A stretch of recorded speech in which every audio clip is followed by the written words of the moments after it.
ভাই আপনি আমার এখানে আসেন, এই জায়গায় আসেন ভাই। প্রথম কালেকশন হয়ে গেছে, দ্বিতীয় কালেকশন হয়ে গেছে, তৃতীয় কালেকশন আমরা করেছি না করিনি? তাহলে উনি বলতেছে এত ওয়াজ আছে, তাহলে আমার মসজিদের কি হবে? তা মসজিদের কি করবে? তাহলে যে টাকাগুলো আমার কাছে দিয়েছেন এগুলো ফিরিয়ে নেন। লোক যদি টাকা না দেয় মেরি ধরি আদায় করব? ওনার অবস্থা মনে হয় তাই।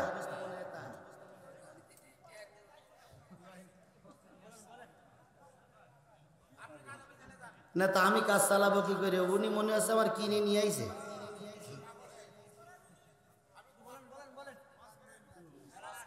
আচ্ছা বলেন, আমরা কালেকশনের জন্য চেষ্টা করিনি? প্রধান বক্তা কোন জায়গায় কালেকশন করে আমার দেখাই দেননি? কোন জায়গায় কালেকশন করে? কিছুদিন আগে আব্দুল্লাহ আলমিন এদিক মাহফিল করে গেছে, কালেকশন করিল? আমির হামজা কোন জায়গায় কালেকশন করে? তাহলে আপনারা জেনে বুঝে নিয়ে ওখান পরে গুজুর গুজুর করতেছেন কেন?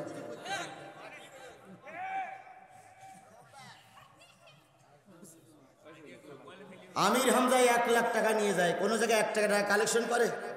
তাহলে আমির হামজা কালেকশন করেন, আমারটা কিনেছেন কেন আপনারা? কথা বলার আগে হিসাব কিতাব করেই বলতে হবে ভাই। আইলতু ফাইলতু কথা বলবেন তো আমাদের দিকে, আপনারা কালেকশন করেন।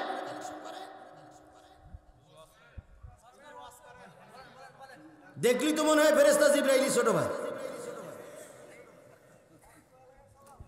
ফাজলামি কে কি বললো ওটা? তা কেন সে বলবে কেন? মনে তো দেখতে তো মনে হয় আল্লাহ ওয়ালা মানুষ।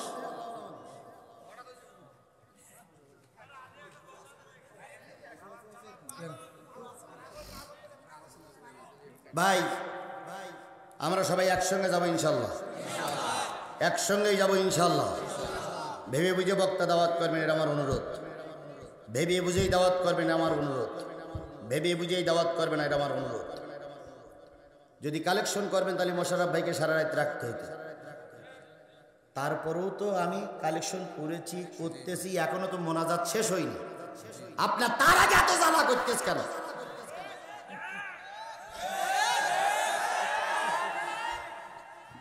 এতই যদি জ্বালা করে তা নিজেরা করতে পারেন না? ফাজলামি। মানুষ তো মানুষের মেরি ধরিয়ে কালেকশন করতে পারে না, তাহলে তো আওয়ামী লীগ হওয়া লাগবে। আওয়ামী লীগ মানুষের কাছে মেরি ধরিয়ে চান্দা কালেকশন করিস, মেরিয়ে ধরিয়ে চাঁদা নিয়ে ওরা নিজেরা বড় লোক হয়েছে। তাহলে আপনি যদি মেরি ধরিয়ে কালেকশন করবেন তাহলে ওয়াজ দেওয়ার দরকার কি? লাঠি নিয়ে লোকের গ্রামের গ্রামে যান, না দিলি পাশায় বাড়ি দেন।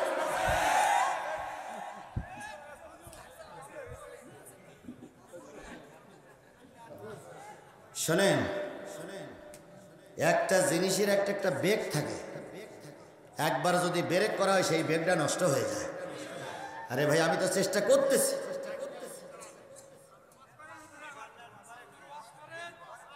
আল্লাহ আল্লাহ আল্লাহ আল্লাহ আমাদের সবাইকে ধৈর্যের সঙ্গে কবুল করুন। আর একটু জোরে বলেন আমিন, আর একটু জোরে বলেন আমিন, আরো জোরে। ভাই আপনি আমার এখানে আসেন, ভাই আপনি আর একটু কোলাকুলি করি, আসেন। আল্লাহ পাকের দরবারে লক্ষ্য করি শুকরিয়া, যিনি স্বাধীন দেশে স্বাধীনভাবে মন উজাড় করে দিয়ে আল্লাহর কোরআনের আলোচনা করার এবং আপনাদের মতন জান্নাতি মানুষদের সেই আলোচনাগুলো শোনার পরিবেশ তৈরি করে দিয়েছেন। এই পরিবেশটা কে তৈরি করে দিলেন? আরেকটু জোরে বলুন তো, কে তৈরি করে দিলেন? একটা বছর পিছনে যান, আজকে কতই নভেম্বর, কত সাল? 2024। 18ই নভেম্বর 2023-এ যান,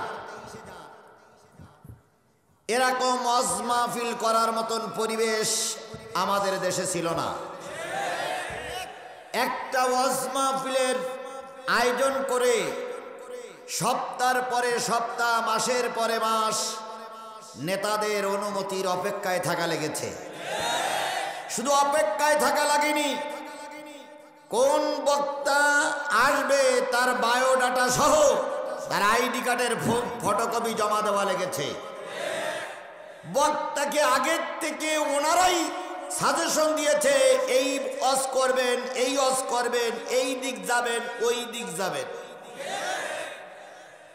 এরপরেও যদি বক্তা মিস্টেক করে মনের অজান্তে দুটো একটা কথা যদি এদিক সেদিক বলে ফেলেছে, তাহলে ওই বক্তাকে অপমানিত করে, লাঞ্ছিত করে, মেরে আহত করে থানায় সোপর্দ করা হয়েছে। অনেক বক্তাকে হাসপাতালে পাঠানো হয়েছে, কথা বলেন ঠিক না ঠিক? অনেক বক্তাকে মেরে আহত করে গাড়িতে চড়ে বিদায় করে দেওয়া হয়েছে।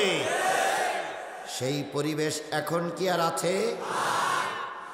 ডক্টর মোহাম্মদ ইউনূস তত্ত্বাবধায়ক সরকার প্রধান তিনি স্পষ্ট করে বলেছেন, মুসলিম দেশে কোরআন হাদিসের মাহফিল করার জন্য কারোর কাছে অনুমতির প্রয়োজন নাই। আমরা সেই সুযোগটা কাজে লাগিয়ে গোটা দেশে আলেমেরা কোরআনের হক কথাগুলো স্পষ্ট করে বলতেছে, কথা বলেন ঠিক না ঠিক? তারই ধারাবাহিকতা বোঝায় দেখে আল্লাহ আজকের এই কোরআনের মাহফিল করার তৌফিক দিয়েছেন। যে মালিক আপনাকে আমাকে সুযোগ করে দিলেন, সেই মালিকের শুকরিয়াটা আসতে না জোরে সকলে মিলে বলছি আলহামদুলিল্লাহ। আরেকটু জোরে বলুন তো আলহামদুলিল্লাহ। আল্লাহ বলতেছেন, সাব্বাহা লিল্লাহি মা ফিস সামাওয়াতি ওয়া মা ফিল আরদ ওয়া হুয়াল আজিজুল হাকীম। বান্দা শোনো, আসমানে যা আছে, জমিনে যা আছে, আসমানের তলদেশে যা আছে, জমিনের উপরে যা আছে, জমিনের ভিতরে যা আছে, সাগরের তলদেশে যা আছে, এক কথায় কুল কায়নাতের ভিতরে যত মাখলুক আছে, ইচ্ছায় হোক আর অনিচ্ছায় হোক, সকলে তসবিহ প্রশংসা করতেছে আমি আল্লাহ। সবাই প্রশংসা করে কার? আরো জোরে বলেন, সবাই প্রশংসা করে কার? কেবলমাত্র, শুধুমাত্র, একমাত্র মানুষ আল্লাহর গোলামি করতে চায় না। অথচ আপনাকে আমাকে আল্লাহ তৈরি করেছেন কি করার জন্য? ওয়ামা খালাকুতুল জিন্না ওয়াল ইনস ইল্লা লিয়াবুদুন।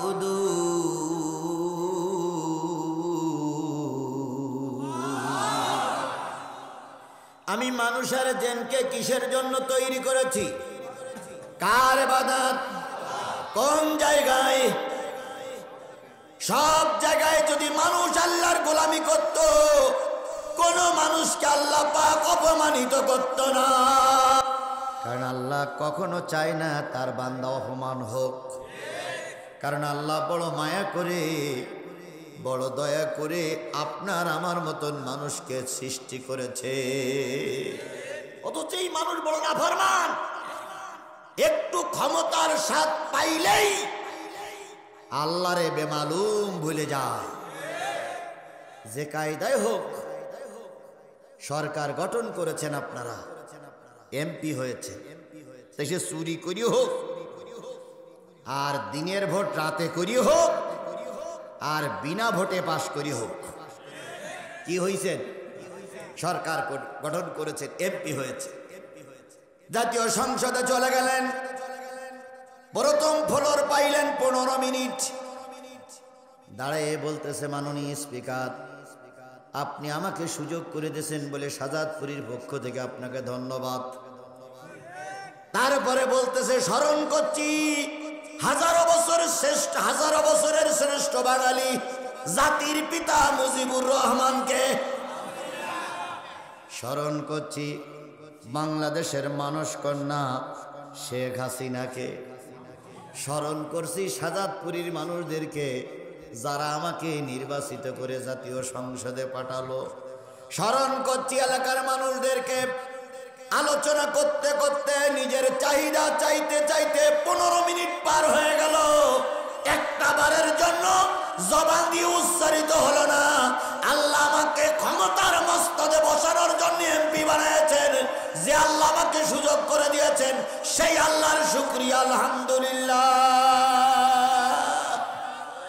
একটা বারের জন্য ওরা জবান দিয়ে কথাটা বাহির হয়নি। আল্লাহ বলতেছে, বান্দা তুই এখন সম্মানিত হলি, এমপি হলি, মন্ত্রী হলি, আমাকে ভুলে গেলি। এখন তোর গলায় পরাচ্ছে জনগণ ফুলের মালা। অল্প কিছুদিনের ভিতরে যারা তোর গলায় পরাচ্ছে ফুলের মালা, ওরাই আবার তোর গলায় পরাবে জুতোর মালা।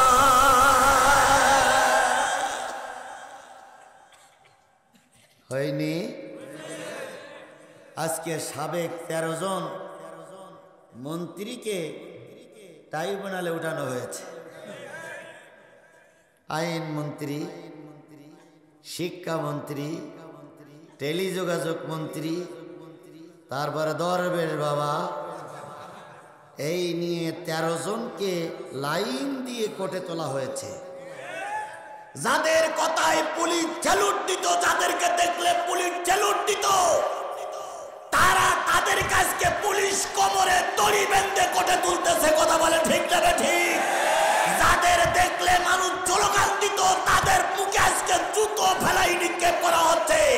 সুতরাং আল্লাহরে ভুলে গেছো, আজকে তোমার গলায় ফুলের মালা, খুব তাড়াতাড়ি তোমার গলায় উঠবে জুতোর মালা, জুতোর মালা, জুতোর মালা। তাই হয়েছে না? তাই হয়েছে না? আমাদের দেশের প্রায় একজন বলতেন, খেলা হবে, খেলা হবে, খেলা হবে।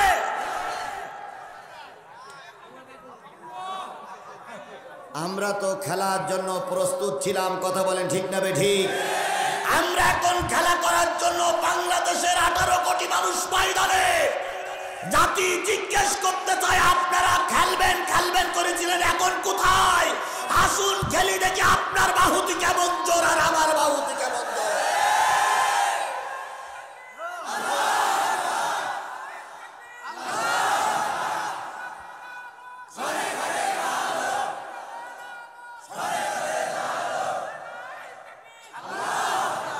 ওনারা প্রায় বলতেন, আমরা পালাই না, শেখ হাসিনা পালায় না, আমরা পালানো জাত নই। ফখরুল সাহেব, আপনার বাসায় একটু জায়গা দিবে। তারপর আবার বলতেন, ঠাকুরগার বাসায় একটু জায়গা দিবেন। ফখরুল সাহেব এখন বলতেছে, ঠাকুরগার বাসার দরজা খুলে বসে আছে, কিন্তু মেহমানের পাচ্ছি না।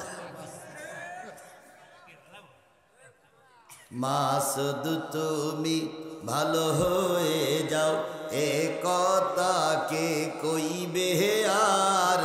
পালিয়ে গেছে কৌয়া কাদের, কেউ জানে না খবর তার। ভালো হয়ে যা,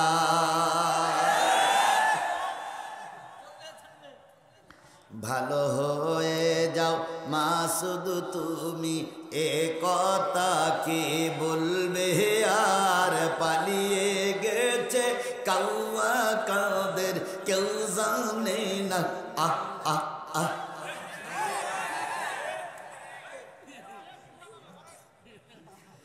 ফখরুল সাহেব আপনার বাসায় কৌয়া কাদের গেছেননি, ঠাকুর গায়ের বাসায় আপনি থাকতে তারে দেশেননি।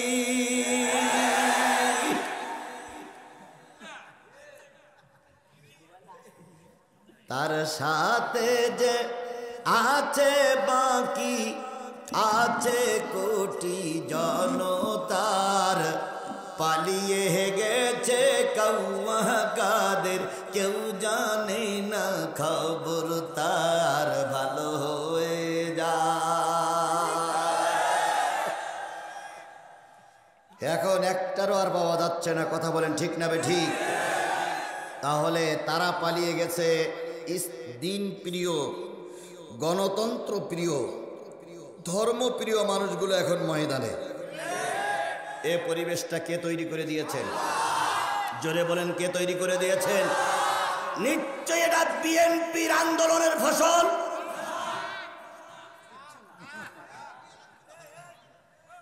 নিশ্চয়ই এটা বাংলাদেশ জামাত ইসলামীর আন্দোলনের ফসল না। বিএনপি গত 15.5 বছর কম আন্দোলন করেনি, কথা বলেন ঠিক না বেঠিক? বাংলাদেশ জামাত ইসলামী 15.5 বছর আন্দোলন করে মামলা খেয়েছে, লাশ পড়েছে, জেল কেটেছে, ময়দান পরিষ্কার করতে পারিনি। একরকম বিএনপি আর জামাত তো আশা ছেড়েই দিয়েছিল যে এই ব্যক্তির বাচ্চা না মরা পর্যন্ত দেশে আর কোনো কিছুই করা যাবে না, কথা বলে ঠিক না ঠিক? সবাই যখন হাল ছেড়ে দিল, আল্লাহ তখন তার কুদরতি রহমত নাজিল করে দেশটা স্বাধীন করে দিল। এই যে সংস্কার আন্দোলনে ছেলেরা নামলো, এদের নামগন্ধ এর আগে আমরা কখনো শুনেছিলাম? জোরে বলেন, 3 মাস আগে এদের কেউ চিনত? আল্লাহ পাক ওদের নামাই দিলেন, ওদের আন্দোলনে দেশ স্বাধীন হয়ে গেল। কথা বলেন, কথা বলেন, কথা বলেন। আল্লাহ বললেন, বান্দা তোমার চেষ্টা যেখানে শেষ, আমার রহমত তখনই শুরু। আমরা চেষ্টা করে যখন পারিনি তখন রহমত করেছেন কে? তাহলে আল্লাহ রহমত করে এই পরিবেশ তৈরি করে দিলেন, তাহলে আল্লাহ শুকরিয়া আদায় করার দরকার আছে না নাই? সবাই মিলে বলুন, আল্লাহ শুকরিয়া আদায় করা দরকার আছে না নাই? যদি আমরা শুকরিয়া আদায় না করি, আল্লাহ পাক আগের অবস্থায় আমাদের ফিরাই দিতে পারে। এই জন্য কারোর জবান বন্ধ থাকবে না, সকলে মিলে জোরে সরে শরীরের সবটুকু শক্তি মুখের কাছে এনে মালিকের শুকরিয়া আদায় করছি, আলহামদুলিল্লাহ। আল্লাহ পাক আপনাকে আমাকে কবুল করুন। বিশ্ব মানবতার শ্রেষ্ঠ বন্ধু, সমস্ত নবী রাসূলদের শ্রেষ্ঠ রাসূল, আমাদের প্রিয় ভাজন নেতা, যার সুপারিশ ছাড়া কোনো মানুষ জান্নাতে যেতে পারবে না, সেই নন্দিত নেতার নামে দুরূদ আর সালাম সবাই মিলে বলছি, সাল্লাল্লাহু আলাইহি ওয়াসাল্লাম। বন্ধুগণ, আল্লাহ বলতেছেন, কুল ইন কুনতুম তুহিব্বুনাল্লাহ ফাত্তাবিউনি ইউহিব্বুকুমুল্লাহ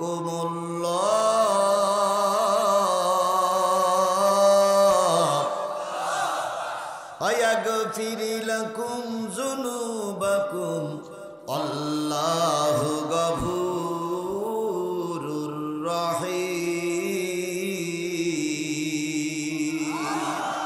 হে নবী, আপনি বলে দিন, ইন কুনতুম তুহিব্বুনাল্লাহ, তোমরা যদি আল্লাহরে ভালোবাসতে চাও, ফাত্তাবিউনি, আমি নবী আমার ইত্তেবা করো, অনুসরণ করো। যদি আমার ইত্তেবা, আমার অনুসরণ করতে পারো, ইয়াগফির লাকুম যুনুবাকুম, আমি আল্লাহ বললাম তোমাদের জীবনের সব গুনাহগুলো মাফ হয়ে যাবে।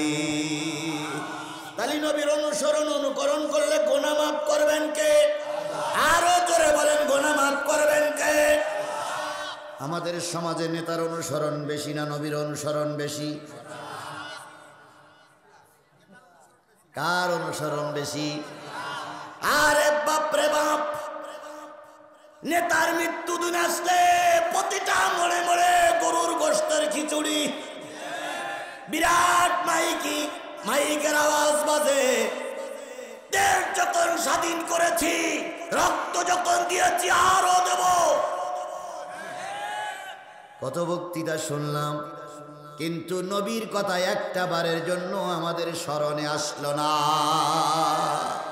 আমাদের দেশে একটা আইন ছিল, মরহুম প্রেসিডেন্ট মুজিবুর রহমান এবং শেখ হাসিনা নিয়ে কোনো রকম বাজে মন্তব্য করলে বিনা বিচারে 3 বছরের জেল। বিনা বিচারে 3 বছর জেল এবং 50,000 টাকা জরিমানা।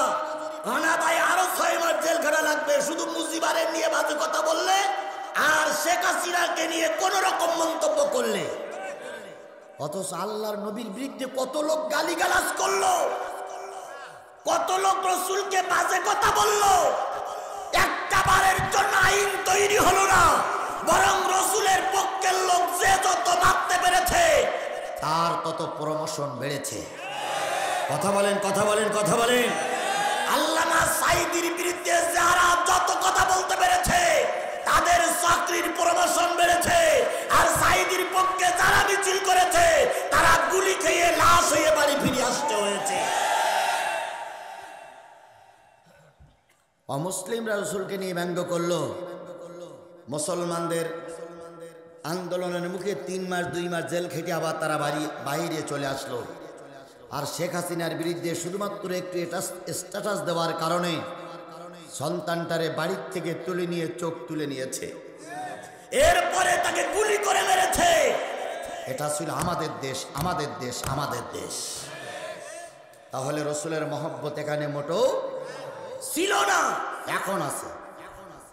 এখন রসুলের বিপক্ষে কথা বলার মতন লোক আমাদের সমাজে আর কেউ নেই। যদি কেউ মাথা উঁচু করে তাহলে আল্লাহর হস্তে তার ওইরকম জিহ্বা টেনে ছিঁড়ে ফেলা হবে। রসুলের বিরুদ্ধে কথা বলবার আমি চুপ করে আঙুল চলবো, সে শনিবার অনেক আগে পাল্টে গেছে। রসুলের বিরুদ্ধে, আল্লাহর বিরুদ্ধে, কোরআনের বিরুদ্ধে কেউ যদি কথা বলে তার কাল্লা আলাদা করে ফেলা হবে। 100 দিনের আগের বাংলাদেশ আর 100 দিন পরের বাংলাদেশ এক নয়। আমার ভাইরা, রাসূলের মহব্বত না করলে, রাসূলের মহব্বত করলে গুনাহ মাফ হয়ে যায়। সেই নবীর কথা বলতেছি, সেই নবীর হাদিস থেকে কথা হবে। বলুন তো ভাই, রাসূলের চাইতে ভালো মানুষ সমাজে কেউ ছিল? রাসূলের চাইতে ভালো মানুষ এখন কেউ সমাজে আছে? কিয়ামত পর্যন্ত রাসূলের চাইতে যদি ভালো মানুষ তালাশ করে দুনিয়ার কোনো মানুষ, সকল যন্ত্র বিকল হয়ে যাবে, তবু রাসূলের চাইতে আদর্শবান মানুষ আর খুঁজে পাওয়া যাবে না। যতদিন পর্যন্ত নবীজি কালেমার দাওয়াত না দিয়েছিলেন ততদিন পর্যন্ত সকলের কাছে নবী ভালো ছিল। যেই না কালেমার দাওয়াত দেওয়া শুরু করলো, সেই আপনজনদের কাছে নবী পর হয়ে গেল। আজ আমরা খেয়াল করতেছি, আল্লামা সাঈদী যতদিন পর্যন্ত দিন কায়েম, দিন আন্দোলনের পক্ষে কথা না বলেছে ততদিন পর্যন্ত আওয়ামী লীগ, বিএনপি, জাতীয় পার্টি সহ বাংলাদেশের সকলের কাছে ভালো ছিল। যেই না আল্লামা সাঈদী দিন কায়েমের কথা বলেছেন, সেই তাকে যুদ্ধ অপরাধের মামলা দিয়েছে, ধর্ষণের মামলা দিয়েছে, তাকেই তখন জেলখানায় ভরা হয়েছে।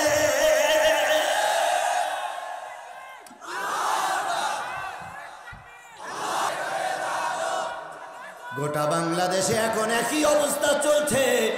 হকের পক্ষে কথা বললেই তার উপরে জুলুম নির্যাতন নেমে আসে। আল্লাহর নবী কালেমা দাওয়াত দেওয়ার পরিবেশ মক্কায় ভালো তৈরি করতে পারলেন না।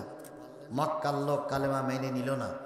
নবী সাল্লাল্লাহু আলাইহি সাল্লাম চিন্তা করলেন, মক্কায় যখন পরিবেশ হচ্ছে না, দেখি একটু তায়েফে যাই, তায়েফের লোক আমার কালেমা মেনে নেয় কিনা। নবীজি তায়েফের উদ্দেশ্য রওনা হলেন যায়েদকে নিয়ে। খাদিজা বর্ণনা করেছেন, নবী যখন তায়েফের উদ্দেশ্য রওনা হয়েছেন, সারা রাত নবীর পেটে কিছুই যায়নি। না খাওয়া নবী খাদিজার কাছ থেকে সকালবেলা যখন বিদায় নেয়, খাদিজা একটা গ্লাসে করে পানি এনে নবীজিকে বললেন, ইয়া রাসূলুল্লাহ, তায়েফ তো এখান থেকে প্রায় 100 মাইল দূরে, এত পথ আপনি হেঁটে যাবেন, উট নাই, দুম্বা নাই, কিভাবে আপনি যাবেন? আমি একটা খেজুর আর একটু রুটি আপনাকে দিতে পারলাম না, শুধু একটু পানি আপনাকে দিলাম, পানিটুকু খেয়ে আপনি আমার জন্য দোয়া করবেন।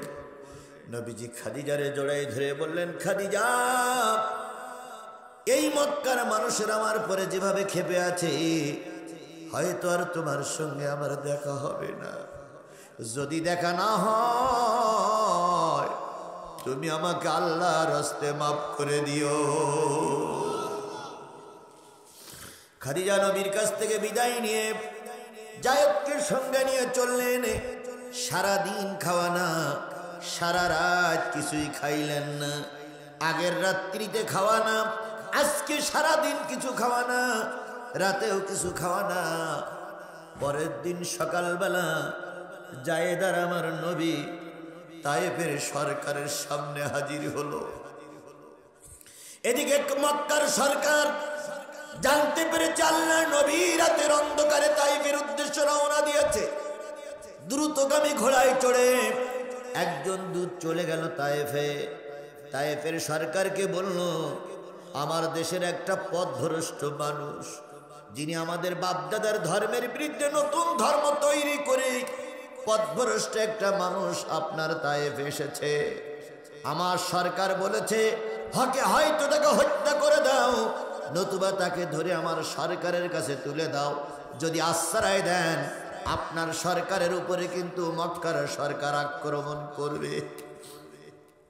নবীজি তায়েফের সরকারের সামনে যে অনেকক্ষণ কথা বললেন, তায়েফের সরকার চুপচাপ শোনার পর এবার একটা ব্যঙ্গ করে বললেন, ও আব্দুল্লাহর বেটা মোহাম্মদ, আল্লাহ বুঝি আর নবী বানানো লোক খুঁজে পাইনি। তোমার মতন একটা নিরক্ষর মানুষকে আল্লাহ নবুয়ত দিল।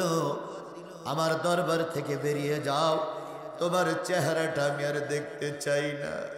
নবী বুঝলেন তায়েফবাসীরা আমার কালেমা মেনে নেবে না।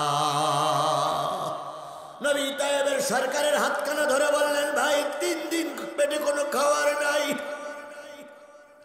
3 দিন পর্যন্ত কোনো খাবার পেটে যায় না। আপনি যদি কালেমা নাও মানে দুঃখ নাই, তবে দয়া করে মক্কার সরকারের কাছে আমাকে তুলে দিবেন না। তায়েফের সরকার কিছুই বলল না। নবী যখন ময়দান ছেড়ে রাজপথে নামলেন, তায়েফের সরকার যুবকদের ডেকে বলল, নবীকে মারতে পারলেই পুরস্কৃত করা হবে। কে কার কথা শোনে? পাথর নিল, লাঠি নিল। আল্লাহ নবীর পিছনে চোর ডাকাত গুন্ডা, চোর ডাকাতির পিছনে যেমন মানুষ লেগে যায়, নবীর পিছনে তারা লেগে গেল। কেউ গলা ধাক্কা দিয়ে ফেলাই দেয়, কেউ বা চিৎ করে কাজ করে ফেলাই দেয়, কেউ বা কিল বক্সিন মারে। নবী কয়, আমারে মারো কেন? আমি তো 3 দিন কিছু খাই না। ওদের দিলে কোনো মায়া হলো না। এক পর্যায়ে নবীকে মারতে মারতে চিৎ করে ফেলাই দিল। একজন পাষণ্ড ব্যক্তি এসে নবীর মাথার কাছে দাঁড়িয়ে নবীর নাক ঠোঁট বেঁধে একটা বাড়ি দিল। রহমতের নবী, দয়ার নবীর ঠোঁটটা ফেটে গেছে, নাকটা ফেটে রক্ত বাহির হচ্ছে। ওরা চারিপাশে দাঁড়িয়ে দাঁড়িয়ে আনন্দ করতেছে আর বলতেছে, কালেমার দাওয়াত দেওয়ার প্রতিফলটা কি একটু ভালো করে বোঝো। নবীকে আবার তুলে দেওয়া হলো, আপনি চলে যান। নবী মনে করলেন ওরা বুঝি আর কিছু বলবে না।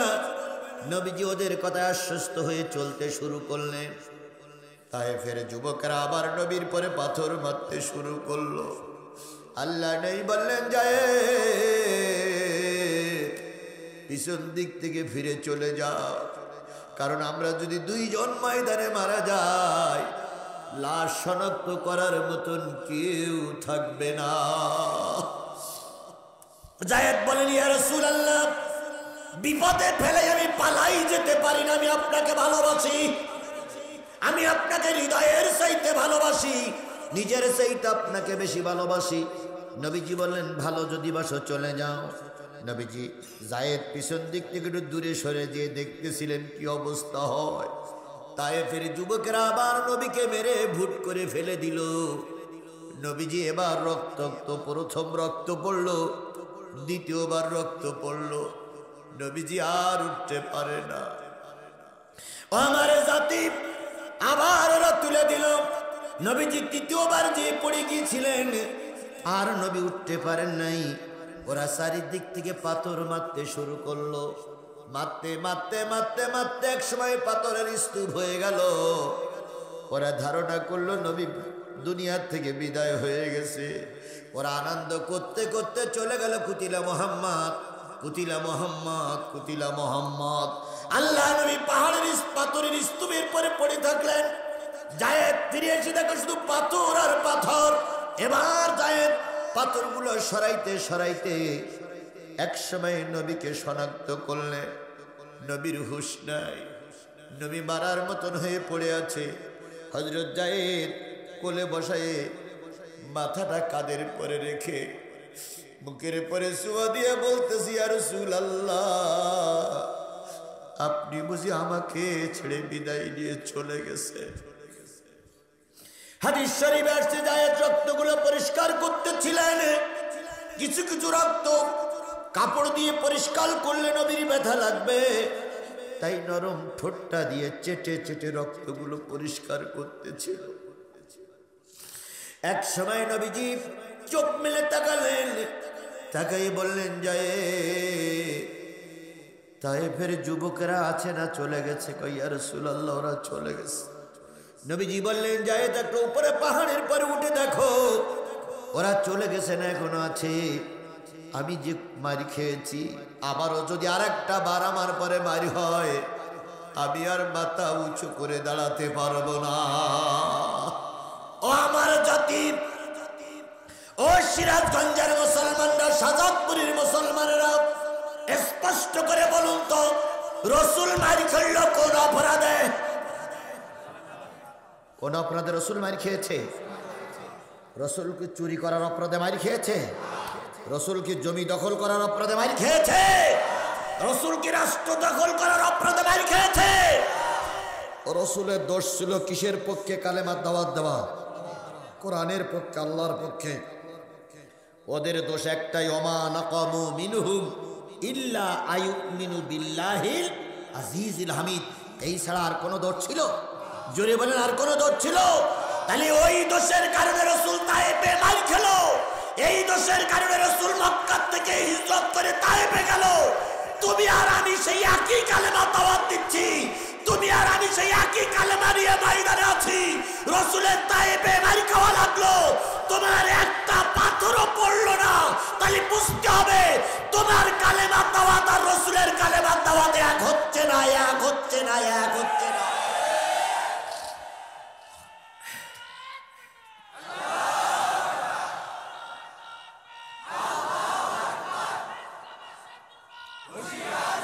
তোমার দাওয়াত আমার দাওয়াত, নেই দাওয়াতে মিল। তোমার কিতাব আমার কিতাব, নেই আবার মিল। তোমার দাওয়াত আমার দাওয়াত, নেই দাওয়াতে মিল। তোমার কিতাব আমার কিতাব, নেই আবার মিল। তোমার দাওয়াত কোরমা পোলাও, তোমার দাওয়াত কোরমা পোলাও, প্লেট ভরা ভাত। আমার দাওয়াত জেলখানাতে দুর্বিষহ রাত। তোমার দাওয়াত আমার দাওয়াত, নেই দাওয়াতে মিল। তোমার কিতাব আমার কিতাব, নেই আবার মিল।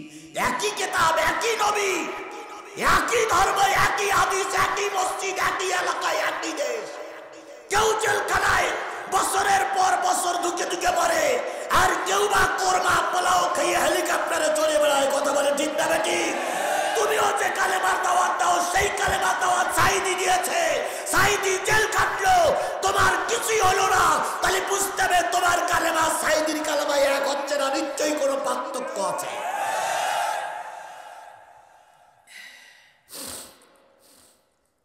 জায়েদ এসে বললেন, ইয়া রাসূলুল্লাহ, ওরা চলে গেছে। নবীজি বলেন, একটা ওয়াক্তের সালাত বন্ধ হয়ে যাচ্ছে, পানি নিয়ে এসো। জায়েদ পানি নিয়ে আস্তে করে মুখমণ্ডলটা ধৌত করে দিলেন, দুই হাতের কনুই পর্যন্ত ধোয়ালেন।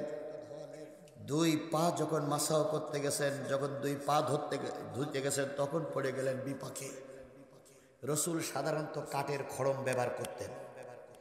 খড়মের সঙ্গে রক্তের সঙ্গে এমনভাবে জমাট বেঁধে গেছে। হযরত জায়েদ বলেছেন, হে আমার জাতি, আমি রসুলের পাত থেকে খড়মটা ছাড়াই নিতে পারতেছিলাম না। আমি রসুলের দুই হাত দিয়ে পা চেপে ধরলাম, গাল দিয়ে খড়মটা যখন টানতেছিলাম, নবী বললেন, জায়েদ, ওরা আমাকে কষ্ট দিয়েছে, তুমিও কি আমাকে কষ্ট দিচ্ছ? আমি অনেকক্ষণ ভিজাই খড়মটা ছাড়াই নেওয়ার পরে রসুল সালাত আদায় করলেন।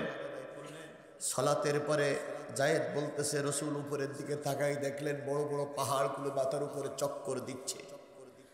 জিবরিল ওই পাহাড়ের উপরে বসে আছে, মেঘমালায় বসে আছে। জিবরিল বলেন, ইয়া রাসূলুল্লাহ, আল্লাহ আপনার কষ্ট সহ্য করতে পারিনি, তাই আমাকে নির্দেশ দিয়েছে তায়েফের যুবকদেরকে মেরে ফেলার জন্য আমি এসে গেছি। আপনি শুধু একবার হুকুম দেন, তায়েফের মানুষদেরকে আমি সব ফিসে ডালার মতন মেরে ফেলবো। রহমতের নবী, দয়ার নবীর চোখ বেয়ে পানি পড়তেছে।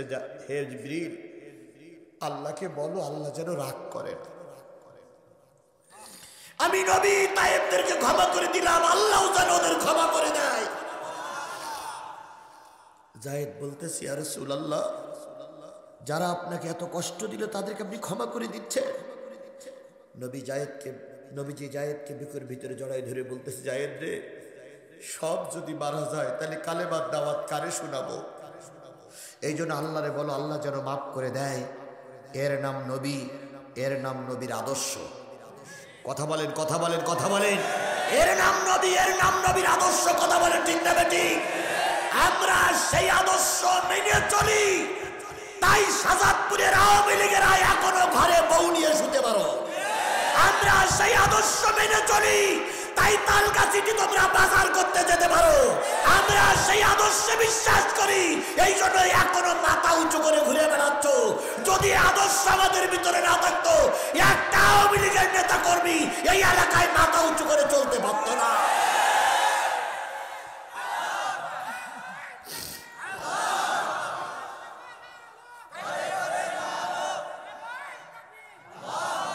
কথা বলেন ঠিক না বেঠিক? ওনারা বলেছিলেন বিএনপি জামাত যদি ক্ষমতায় আসে এক রাত্রিতে 10 লক্ষ মানুষের লাশ পড়বে। বলেন নাই? কাউয়া কাদের বলেন নাই? আওয়ামী লীগের লোক যারা এখানে আছেন হাত তোলেন তো একটু।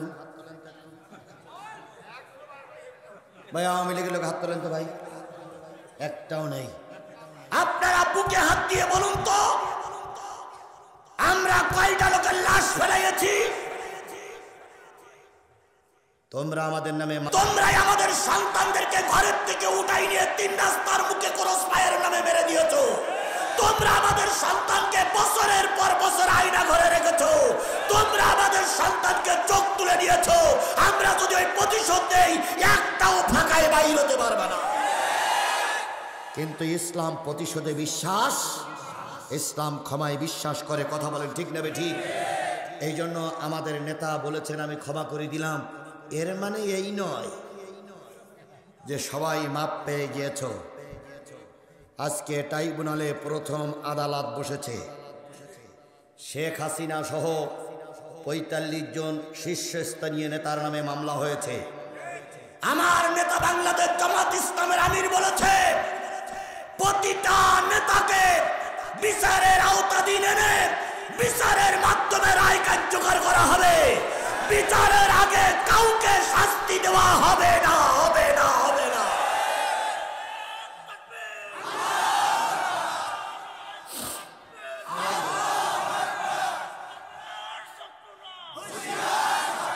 তাহলে নবীর আদর্শ মেনে চলার নাম হলো কোরআন মেনে চলা। তাহলে আমরা কি নবীর আদর্শ মেনে চলবো না নবীর আদর্শ থেকে বেরিয়ে যাব? তাহলে যে নবী আমাদের এই আদর্শ দেখালেন সেই নবীর নাম শোনার পরে দুরূদ শরীফ পড়া দরকার আছে না নাই? সকলে মিলে বলছি সাল্লাল্লাহু আলাইহি ওয়াসাল্লাম। বন্ধুগণ, অনেক দিন দেখা করতে চাইলেও তৎকালীন সরকার আমাদের দেখা করতে দেয় নাই, দিত না। অনেক দিন পরে আপনাদের সঙ্গে আমার দেখা হয়েছে, কিছু কথা বলার নিয়ত করেছি। আপনারা কি আমাকে ফেলাই রেখে চলে যাবেন? চলে যাবেন? চলে যাবেন? যারা দাঁড়িয়ে আছেন, রাস্তায় আছেন, দোকানে আছেন, 1 মিনিট একটা কথা শোনেন।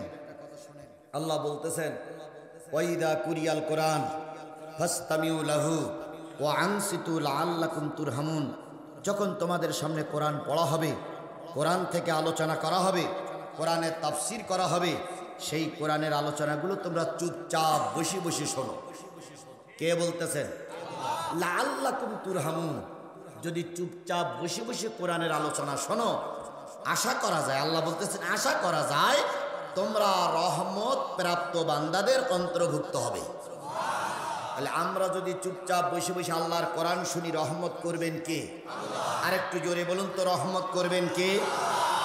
আল্লাহ কি শেখ হাসিনার মতো মিথ্যে কথা বলে? আল্লাহ সত্য কথা বলে না? বলে না? আল্লাহর কথার সঙ্গে কারোর তুলনা হবে? তাহলে আল্লাহ বললেন চুপচাপ বসে বসে কোরআন শরীফ শুনলে রহমত করবে কি? আপনারা যেগুলো লোক দাঁড়াই আছেন, আল্লাহ বলেছে চুপচাপ বসে বসে শোনো। এখন আপনারা যে দাঁড়াই দাঁড়াই শুনতেছেন, আল্লাহর কথা কি অমান্য করা হচ্ছে নাকি? যদি না হয় তাহলে দাঁড়াই থাকে না, যদি হয় তাহলে বসে পড়ে।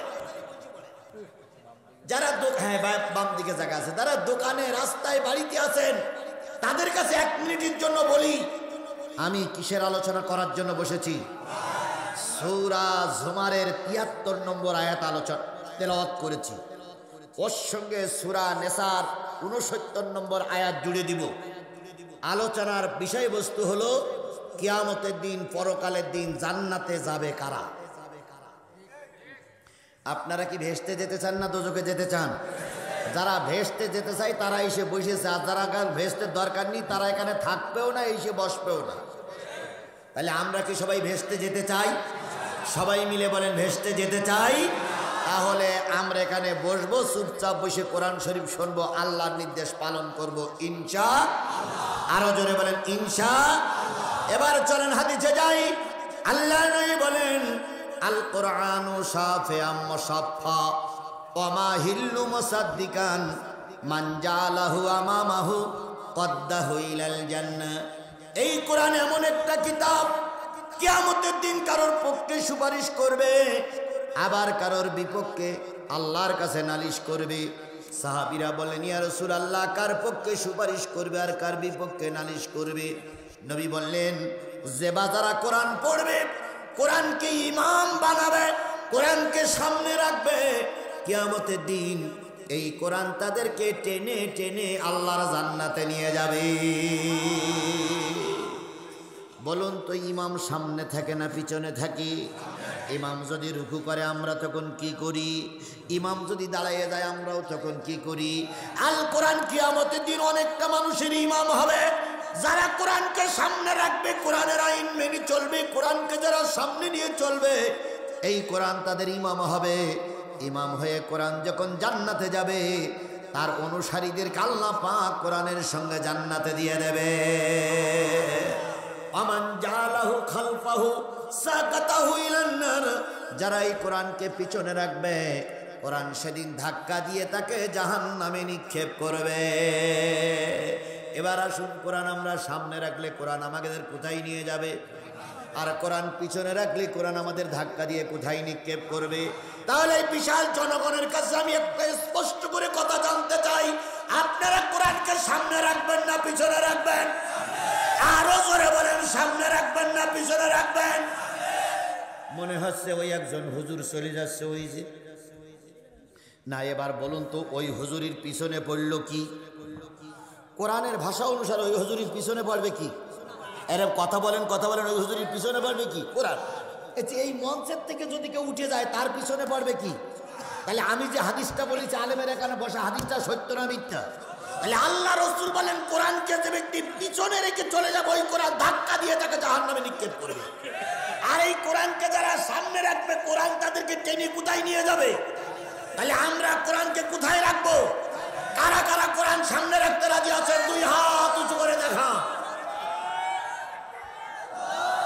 আল্লাহ এই হাতগুলোরে কোরআনের জন্য কবুল করুক, সকলে মিলে বলুন আমিন। তাহলে আমরা কোরআনকে কোথায় রাখবো? এখন রেখেছি কোথায়? তাহলে এই যারা মঞ্চে বসে আছেন তাদের সামনে কোরআন, আপনাদের সামনে কোরআন।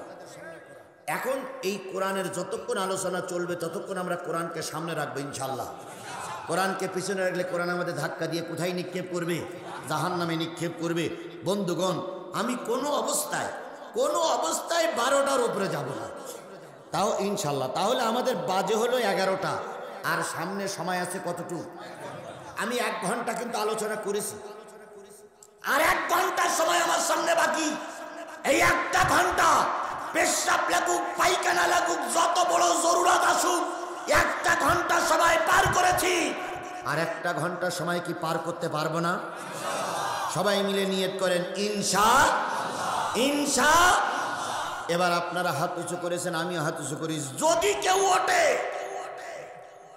যদি কোন লোক কোরআনের মাহফিল থেকে ওঠে, তাহলে বুঝতে হবে আওয়ামী লীগের লোকটাই উঠে যাচ্ছে। যদি ও আমলিগ না হয়, ওর বাপ আমলিগ, ওর বাপ না হলে ওর দাদা আমলিগ, ওর দাদা আমলিগ না হলে ওর শাশুড়ি আমলিগ, ও আমলিগের বাচ্চা আমলিগ, ওর 14 গোষ্ঠী আমলিগ। যেটা উঠে যাবে ওর বায়োডাটা খোঁজানো আওয়ামী লীগের বংশ। কারণ কোরআনের মাহফিল থেকে মুসলমান কখন উঠে যেতে পারে না। তাহলে আমরা নিয়ত করলাম শেষ মোনাজাত পর্যন্ত থাকবো, কমপক্ষে কতটুকু? 12টা। 12টার পরে যদি 2 মিনিট পার হয়, আপনাদের কাছে অনুমতি নেব।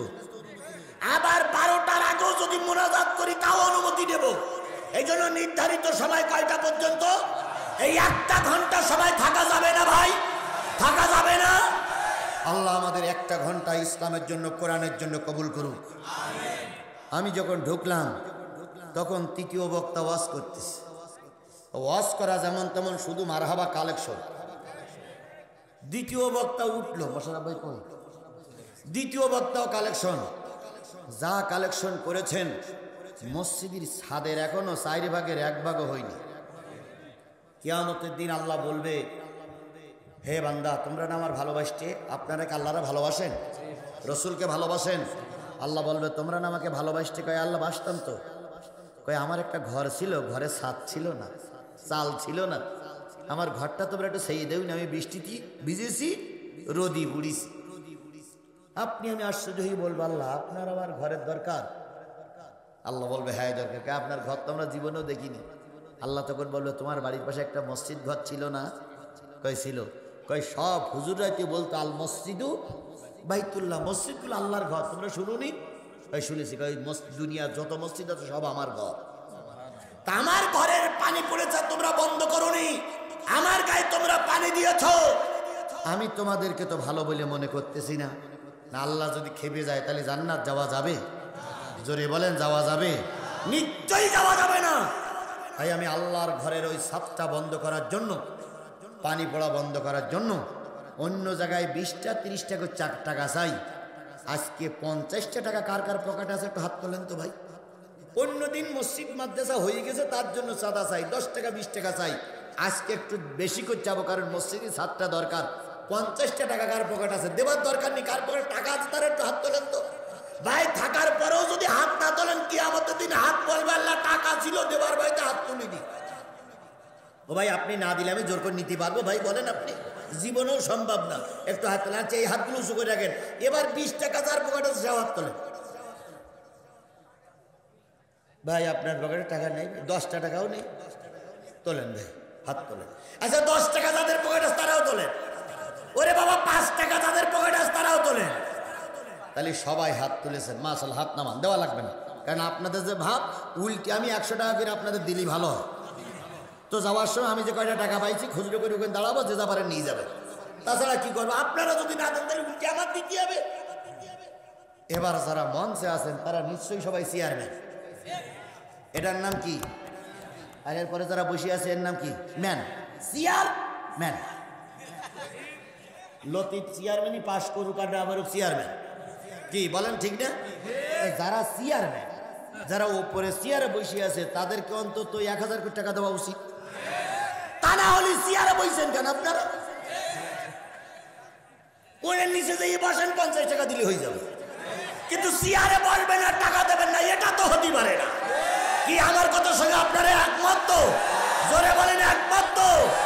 তাহলে চেয়ারম্যানেরা 1000, যদি 1000 না পরে 500 টাকার নিচে দিলে চেয়ারম্যানদের কাছ থেকে টাকা নেওয়া হবে না। কথা ঠিক? 138 জন অতিথি আমি পড়ি দেখেছি সন্ধ্যেবেলা। 138 জিনির নাম বলার আগে 500 কোটি টাকা জমা দেন।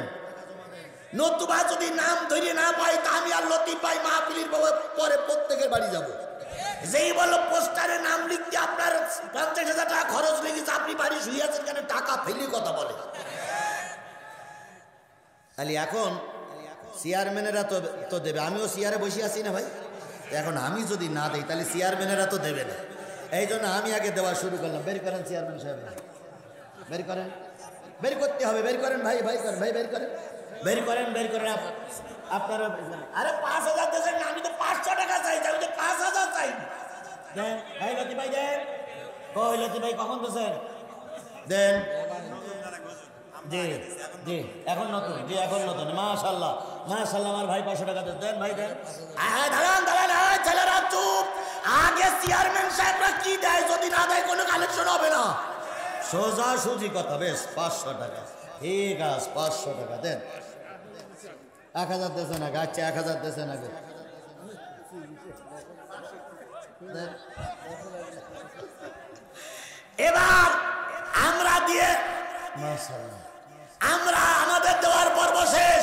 এবার আপনারা সবাই বের করেন তো, কারা কারা আমাদের সঙ্গে হাত মিলাই টাকা দেবেন, কারা কারা হাত তোলেন তো।